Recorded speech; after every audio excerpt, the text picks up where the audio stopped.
I am 84 years old. People often think that at this age, the greatest pain is illness or loneliness. But that is not true. I did not lose my son to an accident, not to war, not to some moment of bad luck. I lost him because I always did what was right. All my life I was a responsible father. At least that's what people said. I was strict, disciplined. I believed that love didn't need to be spoken too much, that a good father was someone who taught his child to become a proper person, not someone who was always comforting and gentle. And you know what? No one ever said I was wrong. They said I was strong. They said I had principles. They said my son was lucky to have a father like me. But there was one thing no one ever said to me. No one warned me. No one stopped me. That there are choices that are completely moral, completely reasonable, completely praised by society.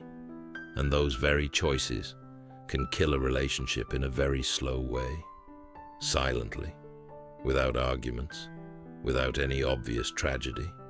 Just a little more silence each day, a little more distance each day, until one day you turn around and no one is standing there anymore. I did everything right, at least on paper, and yet I still lost my son. And if no one ever tells you that you are destroying the most precious relationship of your life, how are you supposed to know I truly believed in the way I raised my child? I was not an absent father. I went to work regularly, brought money home, made sure my son had enough food and education. I taught him punctuality, discipline, proper behavior. I believed that a child raised strictly would grow up strong. I believed that saying little and doing much was real love. I rarely used gentle words. I thought they were unnecessary. I didn't hug my son much either. I was afraid that would make him weak. When he made mistakes, I scolded him. When he achieved something, I nodded. I chose to teach responsibility rather than teach emotional expression. And at the time, everything seemed very reasonable. My family said I was strict, but good. Neighbors praised me as a responsible father. Teachers said my son was well-behaved, polite, never caused trouble. No one ever pulled me aside to say that something was starting to go wrong. Even I didn't see anything wrong. My son grew up in a quiet home. No shouting, no chaos. Everything followed order. He asked for little, complained little, asked few questions. I took that as a sign of maturity. But then there were small things that I didn't notice at the time. My son started speaking less. His answers became shorter. He stopped telling me about his days. He no longer came to me when he was sad or happy. I thought that was normal. Children grow up, that's just how it is. Distance doesn't form through one single event. It forms in quiet evenings, in meals without conversation, in moments when I chose to teach a lesson instead of asking how he felt. And I still believed I was doing the right thing. If I had done everything right, why was my son drifting further away? The day my son left home, there was no argument, no blame, no tears. He simply said he wanted to live on his own. I nodded. I told him it was his decision and that he had to take responsibility for it. I was even proud. I thought I had taught him to be strong enough to stand on his own. I believed he would understand eventually that this distance was only temporary. That time would fix what had never been said. I thought that when he needed me, he would come back. But time does not fix everything. Some things, when you leave them too long, no longer need fixing. The news of my son's death came later. There was no final phone call, no chance to speak again, No unsaid words finally spoken. I returned to my son's old room. Everything was still there. The desk, the bookshelf, the things he once loved.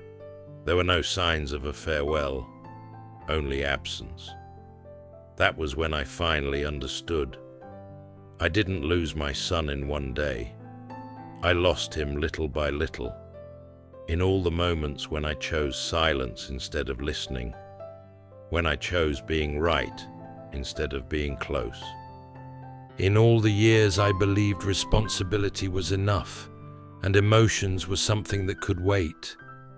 No one ever said I was a bad father, and that was exactly why I didn't realize I was losing my son very slowly. After that came a very long period when I tried to find one big mistake. I asked myself if I had done anything clearly wrong. Did I hit my child? No.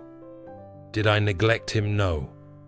Did I say cruel, unforgivable words? I couldn't remember any. And that was when I understood the most painful truth. I was not wrong in the way people usually condemn. I didn't hurt my son with violence.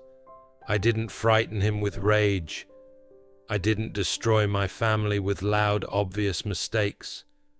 I was wrong because I wasn't there emotionally. I was always present in terms of responsibility, but absent in places that mattered far more. There are some mistakes that hurt once. You know you were wrong. Others know it too. They explode and they leave visible wounds. But there are other mistakes. They make no noise. They don't create a moment of panic.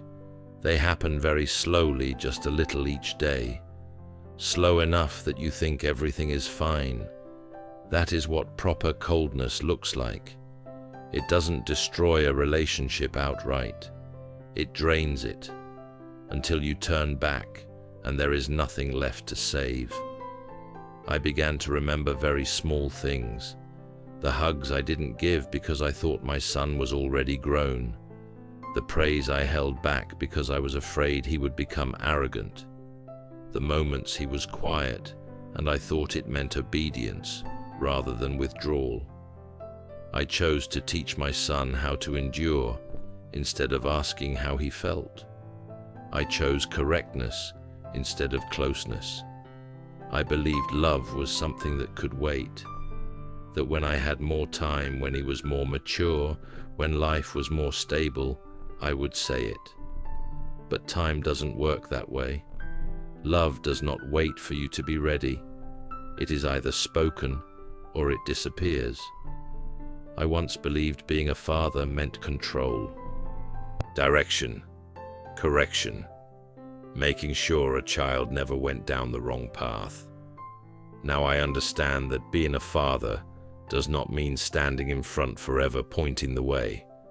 Sometimes it means standing beside. Sometimes it means sitting down. Sometimes it means simply being there and being silent together. Not to fix him, but to let him know that no matter what, there is still a safe place to return to. I never gave my son that place. And the bitterest part, do you know what it is? No one ever said I was a bad father. Society praised me for being proper, praised me for being strict, praised me for being responsible. Those things can be measured, seen, reported. No one taught me how to recognize a relationship that is dying quietly. No one warned me that a child who is too well behaved is sometimes not okay, but has simply stopped hoping. No one said that emotional absence leaves no immediate marks, but creates a very deep emptiness. And I never asked. I lived for years believing I was doing the right thing until there was no one left to prove whether it meant anything at all. If I could go back, I wouldn't change every major decision. I wouldn't turn myself into a completely different father. I only wish I had been there more in the small moments. There when my son didn't need advice but a nod. There when he didn't need a lesson but to be heard. there when he was silent instead of assuming silence meant everything was fine. Now I understand responsibility does not replace love, discipline does not replace presence, and being right does not mean being enough. Some relationships are not destroyed by big mistakes. They die because of the things you never do. And when you realize it, it is usually too late to say anything other than this truth. Now I am 84 years old. I no longer hope to be forgiven. I don't even think I deserve it. Some things, once they are gone, cannot be brought back by words. There is only one thing left that I can do. Tell this story as a late warning. Not to say that you are doing it wrong. I am not in that position. I once believed I was doing everything right, and that belief is exactly what made me lose what mattered most. If you are a parent, ask yourself one simple question. Are you teaching correctly, but forgetting to love? Is there someone in your life who is growing quieter, not because they are okay, but because they no longer believe you will listen? Sometimes distance does not begin with an argument. It begins with correctness stretched too long, with choosing to fix instead of understand, choosing discipline instead of presence. I once believed love could wait, that there would be a better time. But there is no perfect time to say what matters. There is only today, or never. If this story makes you think of your child, or of your own childhood, hold on to that feeling for a moment. Don't rush to forget it. Share it if you want someone else to avoid the regret I now live with. And if you can leave one thing you have never said to someone you love, not to prove anything, just so it doesn't disappear into silence. I spent my entire life doing what was right, and I learned this far too late.